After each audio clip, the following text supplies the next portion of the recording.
Simulan natin ang paglalakbay papunta sa Tong Ablagun dito sa Base Air Base. Dire-diretso lang tayo mga boss. Tapos pag nakakita kayo ng unang kanto is kakanan po kayo. So pag kanan po natin yan mga boss, dire-diretso po tayo hanggang sa may makita po tayong tulay na bakal. Ayan po yung tulay na bakal. At pagkita po natin at pagdaan na po natin dito sa may tulay na bakal. So etong tulay na bakal ang palatandaan na nasa Barangay Pabanlag na po tayo. Ayan, may nakikita tayong Barangay Pabanlag, dire-diretso pababa. Tapos paahon po yan mga boss. Pagkapaahon po mga boss, kakanan po kayo dyan. So dire-diretso po tayo pagkakanan natin. Dire-diretso lang po at maya-maya may makikita na naman tayong kanto mga boss. Kakaliwa naman tayo. So kanina kumanan tayo, tapos ngayon kakaliwa naman tayo dyan sa may kanto na yan. So after natin ko maliwa doon sa kanto na yun, may makikita tayong school dito mga boss. Ito yung FNAS na tinatawag.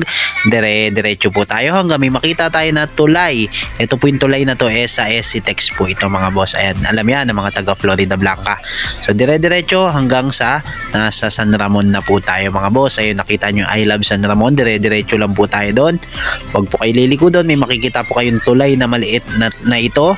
Tapos pag diretso nyo po dyan maya ay may makikita naman tayong isa pang lilikuan. Ang lilikuan natin dito mga boss, kakaliwa tayo. Ang palatandaan natin dyan itong chapel na to na parang covered court. Ayan, chapel na covered court. Pag nakita nyo yan, kakaliwa ulit kayo dyan. Tapos dire-diretso may makikita na naman kayo na isa pang tulay. Itong tulay na to bagong tulay mga boss. Ayan, nasa tabi niya naman yung lumang tulay dati dito. So bagong tulay, dire-diretso na po kayo dyan. Malapit na po tayo sa pinaka starting point ng paglalakbay natin. So pag may nakita kayo mga boss na tarpaulin na yan nakalagay, this way to Tong Ablagun, yan na po yun mga boss. Dyan kayo magtanong. Okay, dyan kasi magbabayad ng mga entrance. So bali yung per head niya 60 pesos. Pang bata po, walang bayad yung bata, and then yung parking 10 pesos. Tapos yung tour guide 250. Bali hindi pwedeng walang tour guide kasi may kasunduan sa barangay na kailangan may kasama for safety na rin. Saka mas madaling kabisado nila yung daan, hindi ka na maliligaw-ligaw kasi medyo lalakarin pa siya. No? Mga ilang minutes lalakad dyan? 30 minutes to 40 minutes maglalakad kasi. So ayun, kailangan ng tour guide. So yun yung mga fee dito, 60 per head, parking 10. Kahit sasakyan pwede, no? Oo, pwede. Sasakyan. Ayan yung sasakyan po natin, 50 pesos po yung singil natin sa kasi delikado po sila. Pinapapantayan po natin na maayos kasi baka magasgasan. Yun. Pagka 4 wheels, yan, 50 pesos. Pero pag mga motor tricycle, 10 lang. Tapos yun, yung tour guide, 250. So yun yung mga fee dito.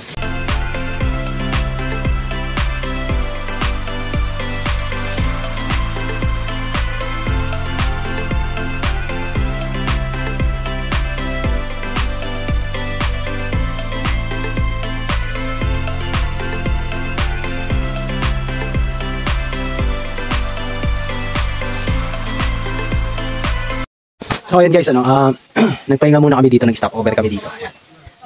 Stop over. Kasi medyo nakakapagod siya paakyat, tapos medyo mahirap yung daanan. Dapat may baong ka na maraming pasensya, saka meron ka pagkain, chocolate, tubig, yan. Energy drink pwede. Ayan, kasi medyo malayo talaga. Okay lang kung sanay ka sa jogging, physically fit, hindi ka mahirapan dito. Kasi yung mga tour guide nga natin tumatakbo pa eh. So kung pwede naman kayo magpahinga. Ayan, along the way, malilim naman dito, presko naman, ayan. Pwede kayo magpahinga, hindi nyo talaga kaya ng dire-diretsong lakaran. So ayan, ang lakaran dito is 30 to 40 minutes daw po. So ayan, at sabi nila, sulit naman daw. So malalaman natin kung sulit ba talaga yung natin, paglalakbay natin. Ayan, pag may kasama kayong bata, ayan. Ayan. Ayan, mahihirapan kayo kasi kakargahin nyo yan. Tapos dapat yung mga dadalhin nyo, yung mga lightweight lang. Kung ano lang talaga yung kailangan nyo, yun lang yung dalhin nyo. Kasi maraming gamit is mas mahirap. Lalo kung hindi ka sanay sa ganitong lakaran ng malayo. Lalo yung mga magulang natin, guys. Ayun. Masarap din yung ganito paminsan-minsan na exercise, di ba? Okay to sa katawan. At syempre, kung mahilig ka sa adventure, magugustuhan mo talaga yung pagpunta rito. At ayun na nga mga boss, nakarating na tayo sa ating destination. So bago ang lahat, alas 12 na po kasi ng tanghali. Kumain muna kami, ayan, itlog, hotdog lang at maraming kanin. Ayan lang po ang dinala namin pagkain para matuloy lang itong outing namin. So ayan mga boss, pagkatapos niyan, i-guide na nila kayo pababa. So medyo matarik po ito, dahan-dahan lang po ang pagbaba dito. So may mga hahawakan naman po, may mga hagdanan naman po na gawa sa kahoy. Safe naman po, basta dahan-dahan lang po kayo mga boss. Ayan, pababa po dyan at masisilayan nyo na po kung gaano kaganda itong Tong Ablagun. So ayan, worth it ang pagod natin. So, ayun na nga mga boss, dahil sa mga request nyo sa akin na i-review itong Tungab Lagoon dito sa may San Ramon. Hindi ako nagkakamali, Florida Blanca, Pampanga. So, kasalanan nyo kung ba't nandito tayo ngayon. Ayan mga boss. Unang-una, ang napansin natin is napakaganda ng lugar. Ayan. Talaga solid. Sa lahat ng napuntahan natin so far dito sa Florida Blanca, isa ito sa nangunguna. Ano? Napakaganda ng lugar na to. Tapos, talagang yung tubig, makikita nyo, guys, napakalinaw ng tubig niya. So, ang policy kasi dito, bawal magtapon ng basura. At dahil nga, medyo, yun nga, sabihin ko na sa inyo, malayo siya. Walang masyadong nakakapunta ng mga tao. So, yung lugar is napakaganda pa talaga. Hindi pa masyadong, tawag dito, hindi pa masyadong, sabihin na natin naralaspag ng mga tao, yung pinakalugar niya. So, yun nga, unang-una napakaganda niya. Tapos, sulit yung paglalakbay natin, papunta dito. Hindi ko makakalain na may ganito palang lugar dito sa Florida Blanca. Marami lang nag-message sa atin na i-review natin, ituro natin kung paano pumunta dito sa may Tungab Lagoon. So, ayan, mga boss. Pakita ko lang sa inyo kung ano yung mga pinaka-the best na spot dito sa Tungab Lagoon. Ito, mga boss. Pag nakita nyo to sa mga picture, ayan, yung malaking bato na yan, ibig sabihin dito yon. Marami nagbablog kasi, pero hindi nila sinasabi kung paano pumunta. Ayan, puro reels lang, puro video lang. So, sinasabi ko sa inyo, ayan, kung saan nakatayo yung mga tropa natin dyan, tumatalon sila dyan. So, mga boss, pwedeng tumalon doon sa may puno. Ayan, yung mga tropa natin, nakikita nyo naman tumatalon. O, diba?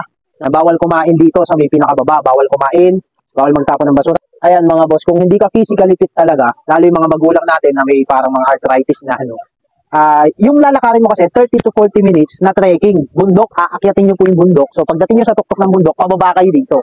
So ayan, dyan kayo bababa sa may pinakababa niya. So yun nga, kung may mga marami kayong dala, hindi siya advisable, kailangan magdadala kayo yung saktuhan lang. Sinasabihan ko na agad kayo, mahirap po puntahan itong Tungab Lagoon, pero worth it na worth it po pag nakarating kayo dito. Sulit na sulit yung biyahe nyo. So ayan, na-review na natin ang ratings natin. Ang hinihintay nyo na lahat na ratings. Para sa akin, overall, 8/10. Bakit 8/10? Napakaganda ng lugar. Yun nga, medyo mahirap siya puntahan. Ayan. Kung pagdating naman sa mga entrance, yan, sa mga gastos, parking fee, tourist guide fee, sulit naman din, nakatulong tayo sa mga kapatid natin na nangangalaga na itong lugar na yun. So ayun lang guys, mag-enjoy muna kami. Salamat at mag-comment lang kayo kung saan nyo pa kami gustong pumunta.